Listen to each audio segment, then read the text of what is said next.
A masterpiece of classical music. It's more than a symphony. It's about not losing faith. In the darkest of times, we must believe in the light. Beethoven's Ninth. Beethoven, bring us the freedom, the free wind. From Shanghai to Sao Paulo, people all over the world know and love the symphony that stands for peace and understanding among nations. And not just in the European Union. An anthem for freedom.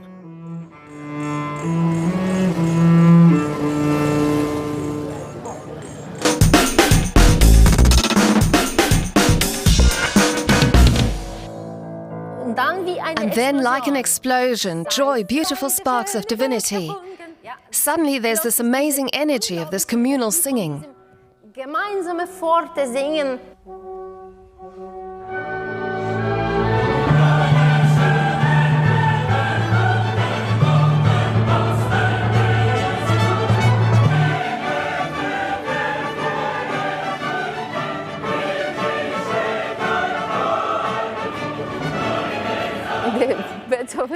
Beethoven, like a madman, brings ever more momentum in the orchestra.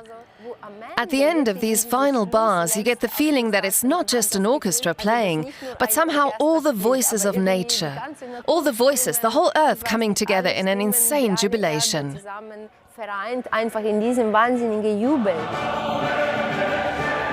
2024 marks the 200th anniversary of the Ninth's premiere. The symphony's message today is as important as ever.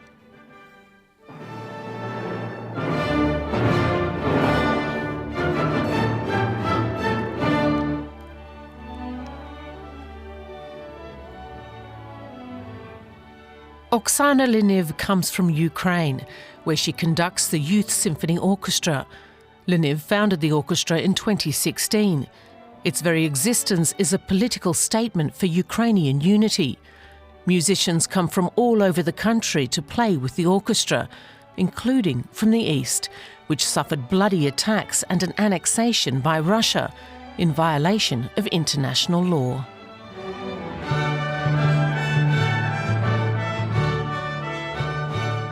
I played Beethoven's Ninth, and on the day before there was a terrible attack on Kyiv and on Kharkiv, a massive rocket attack where many civilians were injured.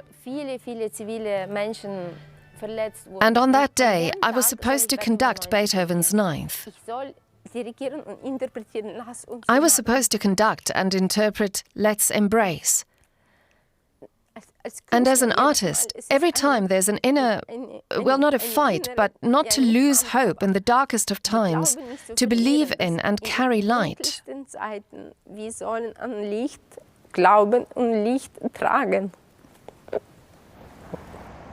Kyiv, we meet two musicians from the youth orchestra on their way to rehearse Beethoven's Ninth.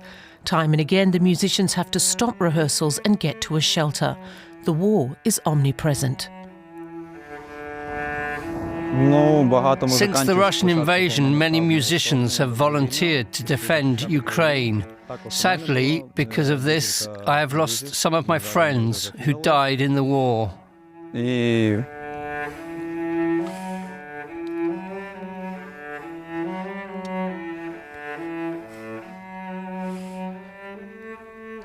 As difficult as the situation may be, they remain. Music is their mission, and Beethoven's Ninth gives them courage and strength. For my friends in the orchestra and for myself, the symphony is very special, because it is about unity, independence, freedom, but also joy.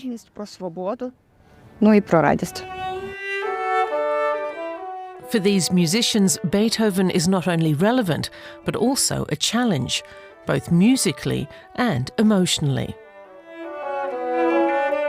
Performing this for the first time for us was very difficult, but I think we mastered it. Every musician here has gone through the whole spectrum of human emotions. The music is just brilliant, and I think everyone in the orchestra experiences it emotionally in their own way.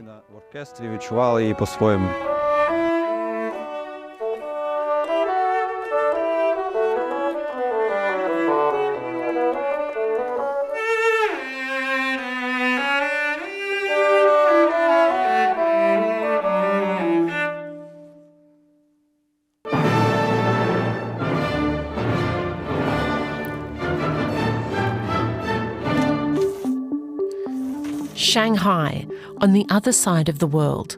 The Ninth has also inspired this man, Tan Dun, a composer of operas, orchestral works and film music. Tan received an Oscar for the film Crouching Tiger, Hidden Dragon. Tan comes from the province of Shanghai. He studied in the US and has since caused quite a sensation around the world. For him too, the Ninth is more than just a piece of music. It's politics, love and life. His latest composition project, the Choral Concerto 9, will be performed together with Beethoven's Ninth Symphony. The Beethoven Jubilee Society Bonn and the Royal Philharmonic Society in London commissioned the work. The same Philharmonic Society that commissioned Beethoven to compose the Ninth 200 years ago. Sometimes you feel when you want to reach Beethoven here, you have to pass this book, that book, tradition. Then what to do with all those tradition come to Beethoven is here. Then here it gets too complicated. And one day I was thinking to myself, forget it. Forget about this, forget everything, forget it. Just go to Beethoven. Here's Beethoven. Come on, heart to heart, eye to eye, ear to ear. Beethoven's influence can also be found in China. During the turmoil of the Cultural Revolution, his music offered refuge and solace for many Chinese people, including Tan Dun. 200 years ago, Beethoven performed Ninth Symphony. He was trying to talk to everybody. Of course, he may not imagine he was talking to me. 200 years later, I'm standing here in Shanghai.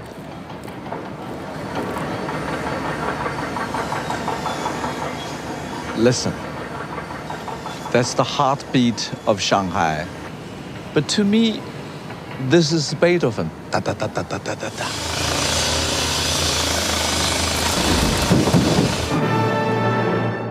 A drum roll that made music history. A drum roll for humanity. But how did it all begin? Beethoven's Ninth Symphony was heard for the first time on May the 7th, 1824 in Vienna.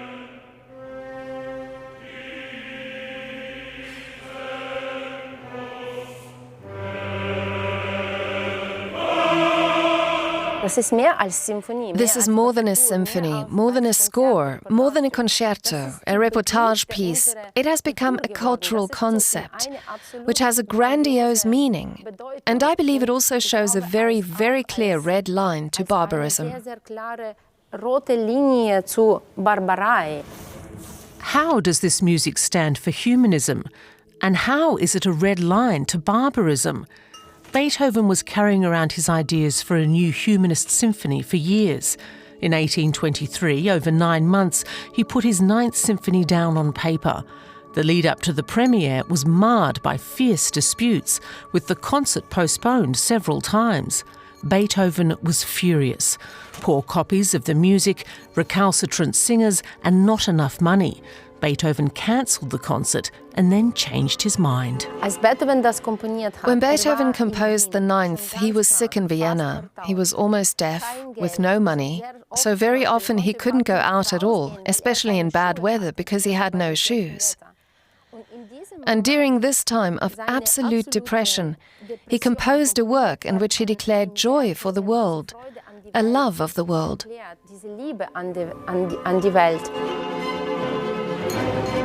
My friends, not these sounds.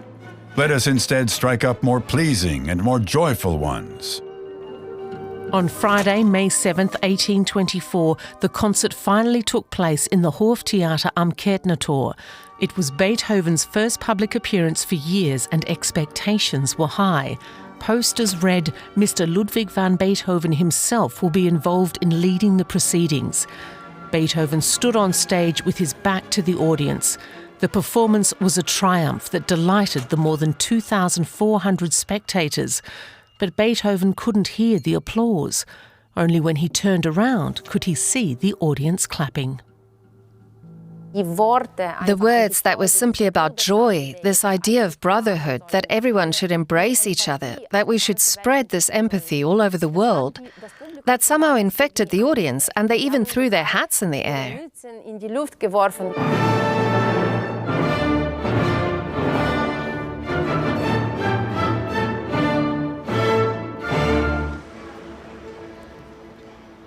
Whether in Kinshasa, Osaka, or Shanghai, why does the whole world love Beethoven? You can feel the whole world is vibrating. And the music from Beethoven actually had all the codes there already. In Japan, it's called Daiku, the ninth. For the Japanese, it is a symbol of the Western world, of the Occident. Beethoven must have been crazy, because when you hear and play the instrument, you feel vibrations throughout your whole body. That triggers joy deep in your heart and a connection with Beethoven. The music department of the Berlin State Library. It's here that a 200-year-old treasure, a piece of world heritage, is stored. Its value, immeasurable. Its significance, universal. The handwritten sheet music to Ludwig van Beethoven's Symphony No. 9 in D minor. The piece sparked a musical revolution that still moves and inspires people today.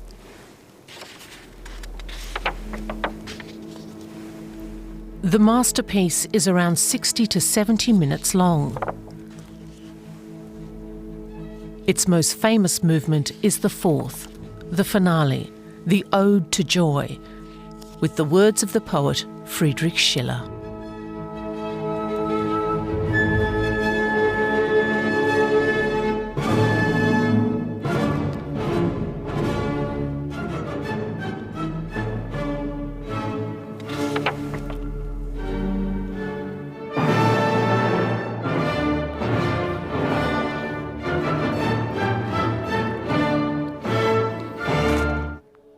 Adagio cantique, solemn song in a symphony in the old modes.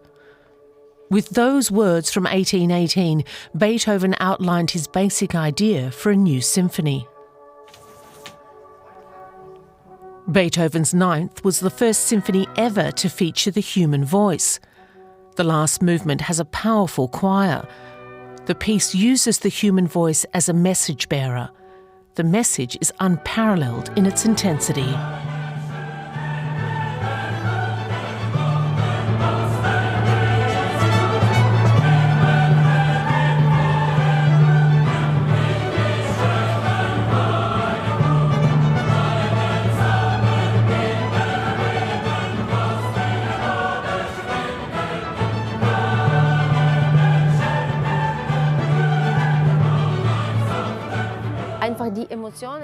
The emotions that are triggered by the singing alone makes everyone feel like they want to sing along too.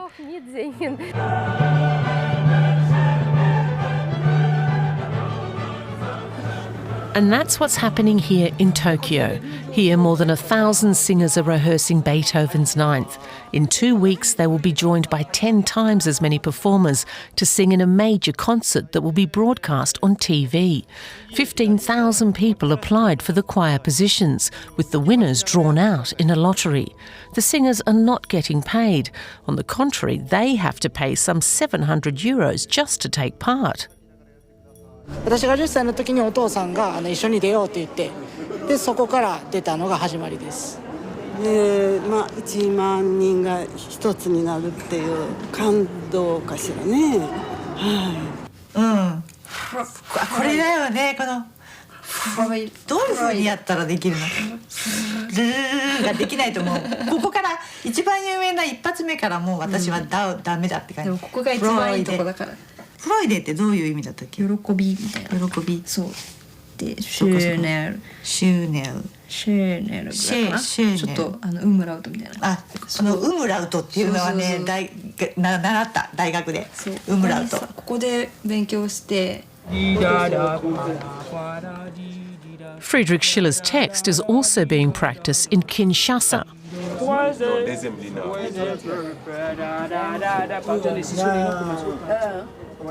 German pronunciation is notoriously difficult, especially if you don't actually speak the language.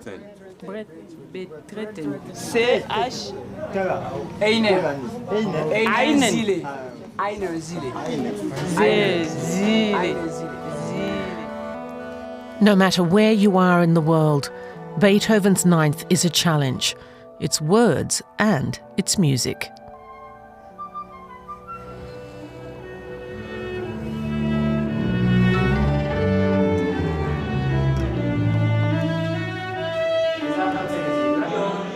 Et même à mon entrée au premier violon, là j'entre vraiment doux et il faudrait que vous descendiez encore un peu. Comme ça, on va monter ensemble bien après. Oui, c'est ça. Je commence par le I would start with the word caution. This music is full of emotion, full of surprises.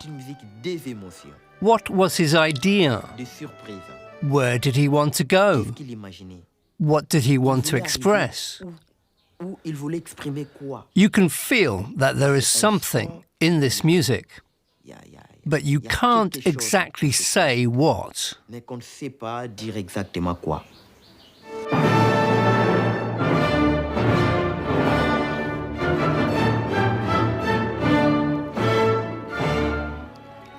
Bologna, and Oksana Lyniv is on her way to rehearsal. Even for a star conductor, the Ninth is a major challenge. As a conductor, you are really in awe of this score. It's a real milestone in the repertoire. Conducting the Ninth for the first time is an unforgettable experience. Even after having done it so many times, Oksana Lyniv still prepares meticulously before each performance. She explains to us Beethoven's compositional path leading to Jubilation. Lyniv explains why Beethoven really gets under the skin. Again in a minor key,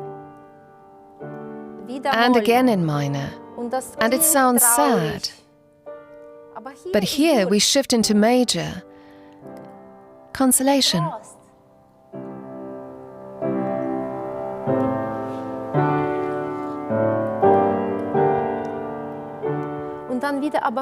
Again in minor. And then here's the climax.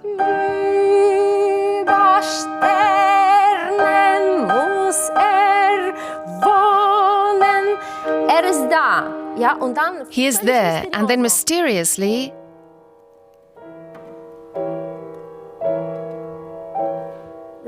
this diminished chord. Where is it? How do we find it? It's as if we are suddenly in the cosmos. The flutes start, and then, like an explosion,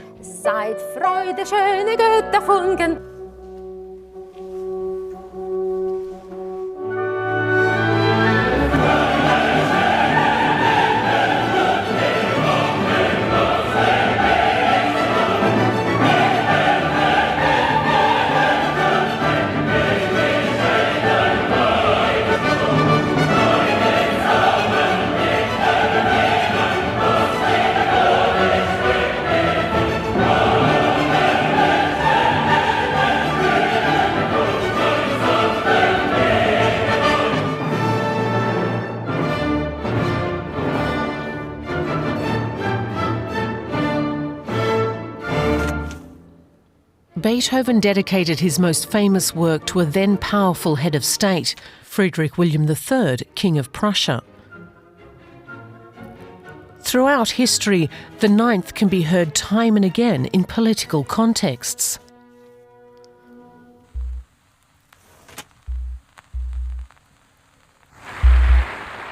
1942. Wilhelm Furtwängler conducted the Berlin Philharmonic under the swastika.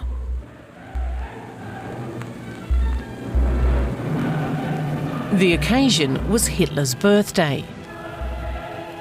Propaganda Minister Joseph Goebbels and other high-ranking Nazi officials were in the audience.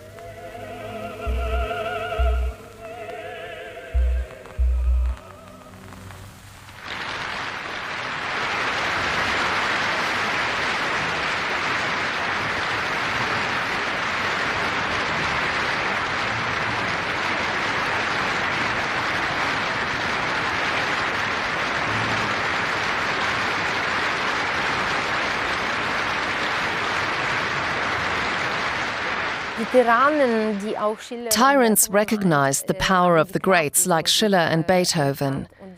These tyrants needed power. To get that, they needed effective propaganda.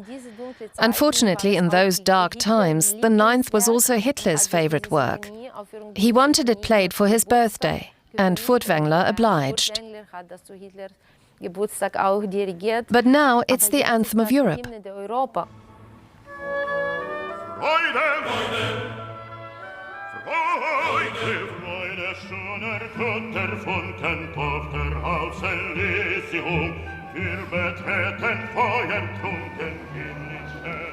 The symphony stands for shared values: freedom, peace and solidarity.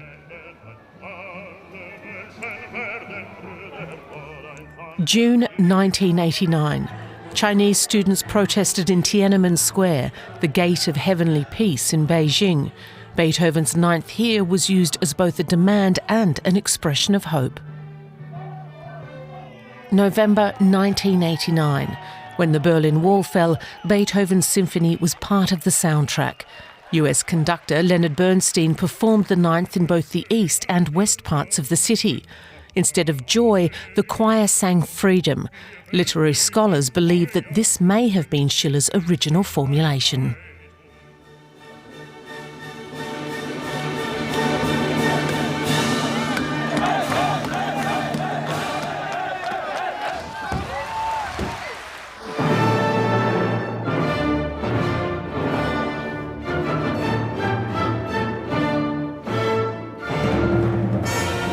This message of freedom and hope is one that moves people all over the world. The task that Beethoven set us has not yet been fulfilled. I believe that all of us, and especially artists, have a great responsibility to relentlessly, step by step, continue along this path.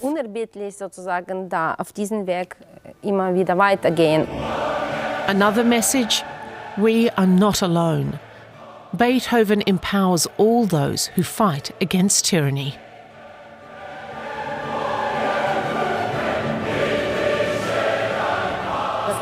It gives us strength and the power to persevere. We must now fight for the next generations, to be able to give them a better world. And that is what Beethoven wanted with his symphony. At its core, the Ninth is a call for peace and freedom, that people stand together against oppression. But have we fully understood Beethoven's most famous work? Or is there, as is so often the case with great art, one last small secret still to be revealed?